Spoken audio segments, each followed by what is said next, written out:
এই ল'ৰাটোক যে বাংলাদেশত কোবাই টঙনিয়াই হত্যা কৰি জ্বলাই দিয়া হ'ল এই কথাটো সকলোৱে গম পাইছে অসমৰ ৰাইজে যিহেতুকে এজন হিন্দু মানুহক বাংলাদেশত হিন্দু হোৱাৰ কাৰণেই মাৰি পিটি জিন্দা মানুহটোক গছৰ খুঁটিত লটকাই জুই জ্বলাই দিয়া হৈছে সকলোৱে দেখিছে ভিডিঅ'টো কিমান হৃদয় বিদাৰক হ'ব পাৰে আপোনালোকে এবাৰ ভাবি চাওক এই গতিকে মই এইটো ভিডিঅ' এইটো কাৰণে বনাইছোঁ আমাৰ হোজাই নগাঁও মৰিগাঁও আমাৰ অসমৰ কিছুমান ঠাইত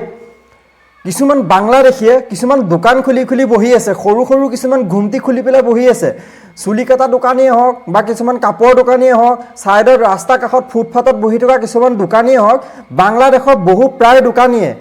তেনেকৈ দোকান খুলি পেলাই ব্যৱসায় কৰি আছে যি নেকি আমি এতিয়ালৈকে অসমীয়াই গম পোৱা নাই বা বুজি পোৱা নাই দেখা নাই আপোনালোকে খুধক য'তে নহওক এনেকুৱা দোকানী দেখিলে খুধক যে তোৰ ঘৰ ক'ত ক'ৰ পৰা আহিছ দোকান খুলি পেলাই ইয়াত যে বহি আছ কোন হয় ক'ৰ কথা তাৰ পুৰা ডকুমেণ্ট চেক কৰক যদি বাংলাদেশী হয় তাক ইমিডিয়েট বাংলাদেশত পঠিয়াই দিয়ক হোজাই নগাঁও মৰিগাঁও এইকেইটা জেগাত বাংলাদেশী ভৰি আছে কিন্তু এইটো একদম গুৰুত্ব দিবলগীয়া কথা মানুহেতো ভালকৈ চোৱা চিতা কৰা নাই ইয়াত কিন্তু হোজাই নগাঁও মৰিগাঁও লংকা এইকেইটা জেগাত বহুত মিয়া বাংলাদেশী সোমাই আছে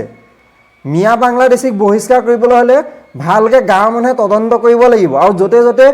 দোকান খুলি বহি থকা কিছুমান ব্যৱসায়ীক আপোনালোকে সোধক অনুসন্ধান লওক সিহঁতক সোধা পোছা কৰক ক'ৰ পৰা আহিছ আৰু সিহঁতৰ বিশেষকৈ ডকুমেণ্ট চেক কৰক কিমান দিনৰ পৰা সিহঁতে ইয়াত ব্যৱসায় কৰি আছে জানি শুনি দেখি ইহঁতক বাংলাদেশলৈ আকৌ ৰিটাৰ্ণ পঠিয়াই দিয়ক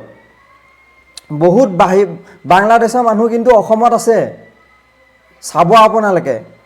বহুত আছে এজন দুজন নহয় বহুত ব্যৱসায়ী বাংলাদেশৰ ব্যৱসায়ী কিন্তু অসমত আহি ব্যৱসায় কৰি আছে ইহঁতক কেলা চবকে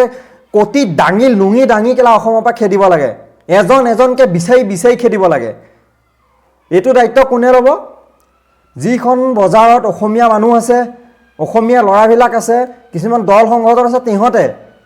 চাব সোধক ইহঁতক আগতে সোধক এনেকুৱা ৰাস্তা কাষত ফুটপাতত বহি থকা দোকানী